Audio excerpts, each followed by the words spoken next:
নমস্কাৰ অসমীয়া খবৰ চেনেলটোৰ সমূহ দৰ্শকসকলক স্বাগতম জনাইছোঁ। আজি হৈছে 12 জানুৱাৰী সোমবাৰ। আজি ৰাতিপুৱাৰ কেইবাটাও গুৰুত্বপূৰ্ণ খবৰ অসম তথা ভাৰতবৰ্ষৰ অন্যান্য প্ৰান্তৰ পৰা আহি পৰিছে, গতিকে আপোনালোকে এই খবৰসমূহ অলপো স্কিপ নকৰাকৈ শেষলৈ চাই থাকিব। আজি ৰাতিপুৱাৰ প্ৰথমটো খবৰে এটা গুৰুত্বপূৰ্ণ খবৰ। হিমন্ত বিশ্ব শৰ্মা এইবাৰ APCCৰ সভাপতি সাংসদ গৌৰৱ গগৈৰ মুখত হিমন্ত বিশ্ব শৰ্মা প্ৰশ্ন প্ৰদেশ কংগ্ৰেছৰ সভাপতি গৌৰৱ গগৈৰ আমাৰ জাতি মাতি সংকটত পৰিছে। সকলো মানুহৰ মনত দুখ আৰু বেদনা আছে, কিন্তু ভয়ৰ বাবে এই দুখ বেদনা কোনে ব্যক্ত কৰিব নোৱাৰে। এইবাৰ আমি সংকল্প লৈছোঁ, এই ভয়ৰ ৰাজনীতি বন্ধ কৰিম। আমি সকলোৰে মিলি এখন বৰ অসমৰ সপোন দেখিছোঁ। ইয়াত অসমৰ ৰাইজ অংশীদাৰ হৈ থাকিব। চৰকাৰে গম পাইছে এইবাৰ পৰাস্ত হ'ব। এইবাৰ পুনৰ হিমন্ত বিশ্ব শৰ্মা মুখ্যমন্ত্ৰী হ'ব নোৱাৰে। অসমৰ ৰাইজে হিমন্ত বিশ্ব শৰ্মাক ভয় নকৰে। আমি এতিয়া অকল মাটি আৰু জাতি বচালেই নহ'ব, আমি এতিয়া আমাৰ ভোট বচাব লাগিব। উদাত্ত বাহন প্ৰদেশ কংগ্ৰেছৰ সভাপতি গৌৰৱ গগৈৰ হিমন্ত বিশ্ব শৰ্মা প্ৰদেশ কংগ্ৰেছৰ সভাপতি গৌৰৱ গগৈৰ এই মন্তব্য। পৰৱৰ্তী খবৰ এটা গুৰুত্বপূৰ্ণ খবৰ। কংগ্ৰেছ চৰকাৰ আহিলে সংখ্যালঘুক দিয়া হ'ব মাটিৰ পট্টা, অখিল গগৈৰ ডাঙৰ ঘোষণা। কংগ্ৰেছ চৰকাৰ আহিলে সংখ্যালঘুক দিয়া হ'ব মাটিৰ পট্টা। সংখ্যালঘু লোকক বৃহৎ প্ৰতিশ্ৰুতি দিলে বিধায়ক অখিল গগৈয়ে। বিজেপিক উফৰাই কংগ্ৰেছ ৰাইজৰ দলৰ চৰকাৰ প্ৰতিষ্ঠা কৰক। কংগ্ৰেছ চৰকাৰত অখিল গগৈক থাকিবলৈ দিয়ক। যিদিনা আমি চৰকাৰ গঠন কৰিম, 2 বছৰৰ ভিতৰত চৰকাৰ গঠন কৰিম। বানপানী গৰাখহনীয়াত পৰি মাটি হেৰুৱাসকলে পাব ভূমিৰ পট্টা। যাৰ মাটি দখলত আছে কিন্তু পট্টা নোপোৱাসকলক প্ৰদান কৰা হ'ব পট্টা। সংখ্যালঘু অধ্যুষিত সমষ্টি সৃজন গ্ৰামত এই ঘোষণা অখিল গগৈৰ। কংগ্ৰেছ চৰকাৰ আহিলে সংখ্যালঘুক দিয়া হ'ব মাটিৰ পট্টা। সংখ্যালঘু লোকক বৃহৎ প্ৰতিশ্ৰুতি দিলে বিধায়ক অখিল গগৈয়ে। কংগ্ৰেছ চৰকাৰ আহিলে সংখ্যালঘুক দিয়া হ'ব মাটিৰ পট্টা। পৰৱৰ্তী খবৰ এটা গুৰুত্বপূৰ্ণ খবৰ। শ্বাৰমান আলী দা নামনিৰ ভাগ, মই উজনিত দপদপাই থাকোঁ। শ্বাৰমান আলীয়ে ৰাইজৰ দলত যোগদানৰ পাছতেই অখিল গগৈৰ এই ঘোষণা। আনুষ্ঠানিকভাৱে ৰাইজৰ দলত যোগ দিব বাঘবৰৰ বিধায়ক শ্বাৰমান আলীয়ে। শ্বাৰমান আলীয়ে অখিল গগৈৰ দলত যোগ দিয়াৰ পাছতেই অখিল গগৈৰ মহাবিস্ফোৰণ মন্তব্য। শ্বাৰমান আলী দা নামনিৰ ভাগ, মই উজনিত দপদপাই থাকোঁ। মন্দিয়া সমষ্টিত ৰাইজৰ দলৰ পৰা নিৰ্বাচন খেলিব শ্বাৰমান আলীয়ে। বিৰোধী ঐক্যমঞ্চই আসন এৰি নিদিলেও শ্বাৰমান দা কোনেও পৰাস্ত কৰিব। শ্বাৰমান দা আৰু মই থাকিলে কোনেও হৰুৱাব নোৱাৰে। শ্বাৰমান আলীক কাষত বহুৱাই স্পষ্ট ঘোষণা বিধায়ক অখিল গগৈৰ। অখিল গগৈক মানৱতাবাদী পুৰুষ আখ্যা শ্বাৰমান আলীৰ। আনুষ্ঠানিকভাৱে ৰাইজৰ দলত যোগ দিব বাঘবৰৰ বিধায়ক শ্বাৰমান আলীয়ে। শ্বাৰমান আলীয়ে অখিল গগৈৰ দলত যোগ দিয়াৰ পাছতেই অখিল গগৈৰ মহাবিস্ফোৰণ মন্তব্য। পৰৱৰ্তী খবৰ এটা গুৰুত্বপূৰ্ণ খবৰ। উজনি অসম ৰেজাউল কৰিম বাপেকৰ সম্পত্তি নহয়, ক্ষমা খোজক অন্যথা আমি আমাৰ ষ্টাইলত ব্যৱস্থা ল'ম। এইদৰে গজৰি উঠিছে শৃংখল চলিহা। ৰেজাউল কৰিমৰ ভয়ংকৰ মন্তব্যই জ্বলিছে উজনি অসম। কংগ্ৰেছত যোগদান কৰিয়ে বিস্ফোৰক মন্তব্য ৰেজাউল কৰিম চৰকাৰৰ। শিৱসাগৰ তিনিচুকীয়াক দুবৰি বনাই দিম। উজনি অসমক দুবৰি কৰাৰ সংকল্প ল'লে ৰেজাউল কৰিম চৰকাৰে। ৰেজাউলৰ মন্তব্যক লৈ গজৰি উঠিল উজনিৰ দল সংগঠন। উজনি অসম ৰেজাউল কৰিমৰ বাপেকৰ সম্পত্তি নহয়, শীঘ্ৰেই ক্ষমা খোজক ৰেজাউল কৰিম চৰকাৰে, অন্যথা আমি আমাৰ ষ্টাইলত ব্যৱস্থা গ্ৰহণ কৰিম। ৰেজাউল কৰিম কাক ধমকি দিছে? আমি খিলঞ্জীয়া মানুহবোৰ ধমকি খাবলৈ বহি থকা নাই। যদি যুঁজ লাগিবলৈ আছে চিধা চিধি যুঁজিম। উজনি অসমৰ মানুহ মনে মনে বহি নাথাকে। কংগ্ৰেছে ৰাজহুৱাভাৱে ক্ষমা খুজিব লাগিব। এইখন অসম হয়, বাংলাদেশ নহয়। ৰেজাউল কৰিমৰ ভয়ংকৰ মন্তব্যই জ্বলাইছে উজনি অসম। পৰৱৰ্তী খবৰ এটা গুৰুত্বপূৰ্ণ খবৰ। মাঘ বিহুৰ পাছতেই উজনি অসমত চলিব পুনৰ মিয়া খেদা অভিযান। মাঘ বিহুৰ পিছতেই উজনিত মিয়া খেদা আন্দোলন। ৰেজাউল কৰিমৰ মন্তব্যৰ পাছতেই পুনৰ গজৰি উঠিছে উজনিৰ সংগঠন। মিয়া খেদি খেদি পিঠি বহল কৰিম বুলি হুমকাৰ চিঠি বৰুৱাৰ।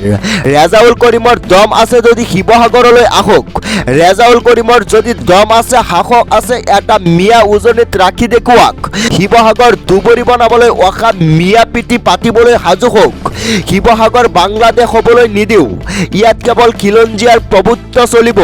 অসমখন ইছলামিক ৰাষ্ট্ৰ কৰিব বিচাৰিছে। কংগ্ৰেছে ইয়াত হাৰ পানি দিছে। ইয়াৰ প্ৰত্যুত্তৰ 2026 কংগ্ৰেছে পাব। মন্তব্য চিতু বৰুৱাৰ।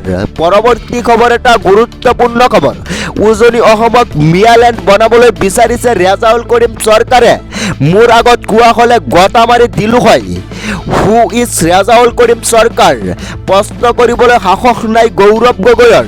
ৰেজাউল কৰিমে গৌৰৱ গগৈৰ সন্মুখতে মুকলিকৈ বাবকি দিছে।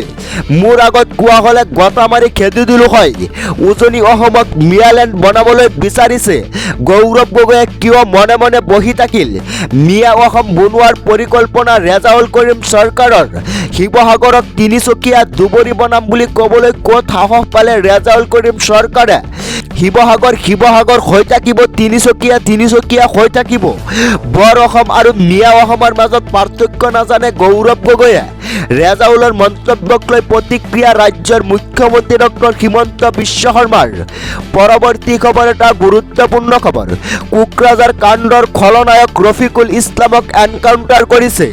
কোকৰাঝাৰ দৰ্শন কাণ্ডৰ দৰ্শনকাৰী ৰফিকুল ইছলামক এনকাউণ্টাৰ।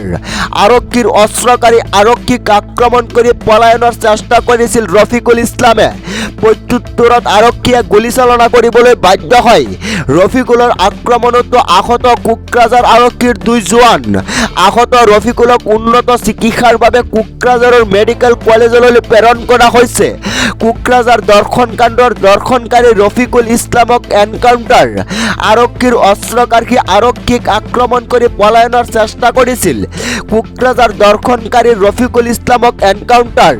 আৰক্ষীৰ অস্ত্ৰকাৰী আৰক্ষীক আক্ৰমণ কৰি পলায়নৰ চেষ্টা কৰিছিল ৰফিকুল ইছলামে। প্ৰত্যুত্তৰত আৰক্ষীয়ে গুলীচালনা কৰিবলৈ বাধ্য হয়। পৰৱৰ্তী খবৰ এটা গুৰুত্বপূৰ্ণ খবৰ। অগ্নিগৰ্ভ হৈ জ্বলিছে ত্ৰিপুৰা। 48 ঘণ্টালৈ কৰ্তন কৰা হৈছে ইণ্টাৰনেট। মছজিদসহ সংখ্যালঘুৰ দোকান বাসগৃহ জ্বলোৱাৰ পিছতেই অগ্নিগৰ্ভ ত্ৰিপুৰা।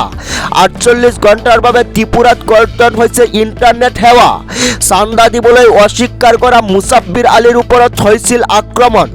তৰ্কযুদ্ধই ৰূপ লৈছিল ভয়ংকৰ সংঘৰ্ষৰ। সংখ্যালঘুৰ কেইবাখনো বাহনত হৈছিল অগ্নিসংযোগ। ঘটনাৰ পিছতে বৃহৎ অঞ্চলজুৰি জাৰি কৰা হৈছে 163 ধাৰা।